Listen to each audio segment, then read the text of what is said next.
कशाबद्दल उपोषण आहे तुमचं?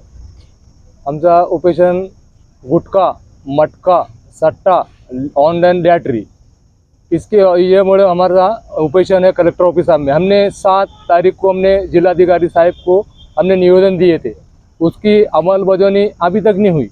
इसलिए नहीं हुई, इसलिए हम 21 तारीख को कल हम जो आंदोलन पे बैठे यहाँ पर उपोषण को, कि हमारे जो भी हमारे मुद्दे हैं इसको जिलाधिकारी साहब ने इसको जल्द से जल्द ये लोगों को कार्रवाई करके इनके ऊपर गुने दाखिल करो, ताकपुरती इनके दुकाना 4-8 दिन बंद करेंगे, वापस से चालू करेंगे। ये हमारे को सहन होने वाला नहीं, इसके उनके ऊपर गुने दाखिल करो और हमेशा के लिए इनकी दुकाना बंद करो।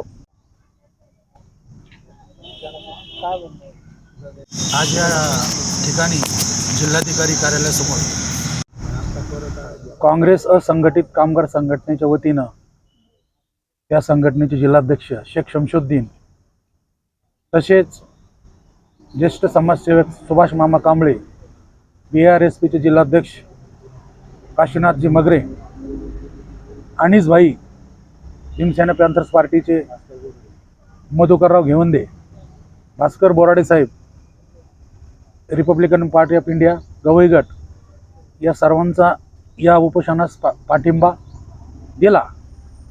त्याचं कारण असं आहे की जालना जिल्ह्यामध्ये सर्रासपणे अवैध सट्टा, मटका, जुगार, त्याचप्रमाणे गुटखा विक्री अवैधपणे सुरू आहे आणि हे सर्व गोरगरीब लोक दिवसभर मोलमजुरी करून संध्याकाळच्या वेळेस घरी जाताना मटका खेळतात, मटक्यामध्ये त्यांचे सर्व पैसे गमावतात, त्यामुळं त्यांच्या मुलाबाळांची उपासमार होत आहे। त्याचप्रमाणे गुटखा, या गुटख्यामुळं काय होतं आहे, शाळकरी विद्यार्थी देखील आजकाल गुटखा खातात, त्यामुळं कॅन्सरचे प्रमाण जालना जिल्ह्यामध्ये मोठ्या प्रमाणात वाढत आहे।